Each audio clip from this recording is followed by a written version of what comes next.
வருமானத்திற்கு அதிகமாக சொத்து சேர்த்து வைத்திருப்பதாக அண்ணாமலை மீது சமூக ஆர்வலர் புகார் அளித்திருக்கிறார். கோவை காலப்பட்டியில் கடந்த ஜூலை மாதம் 11 ஏக்கர் நிலம் வாங்கியதாக தமிழக முன்னாள் பாஜக தலைவர் அண்ணாமலைக்கு எதிராக குற்றச்சாட்டு எழுந்தது. இது குறித்து கடந்த 2 நாட்களுக்கு முன்பு அவர் விளக்கம் அளித்திருந்தார். இந்த நிலையில் வருமானத்திற்கு அதிகமாக சொத்து சேர்த்து வைத்திருப்பதாக அண்ணாமலை மீது சமூக ஆர்வலர் கோ தேவராஜன் என்பவர் புதிய குற்றச்சாட்டை முன்வைத்துள்ளார். மேலும் நிதி மோசடியிலும் அண்ணாமலை ஈடுபட்டுள்ளதாக அவர் கூறியுள்ளார்.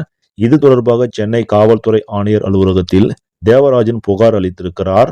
அந்த புகாரில் அவர் தமிழக பாஜக முன்னாள் தலைவர் அண்ணாமலை மற்றும் அவரது மனைவி அகிலா ஆகியோர் வருமானத்திற்கு அதிகமாக சொத்து சேர்த்தமை மற்றும் நிதி மோசடியில் ஈடுபட்டது குறித்து விசாரணை செய்ய வேண்டும், குண்டர் சட்டத்தின் கீழ் அவர்களை கைது செய்ய வேண்டும், சட்டவிரோதமாக சேர்த்த சொத்துக்களை பறிமுதல் செய்ய வேண்டும், அண்ணாமலை மீது நிலுவையில் உள்ள வழக்குகளை விரைந்து நடத்திட வேண்டும் என்று கூறியுள்ளார்.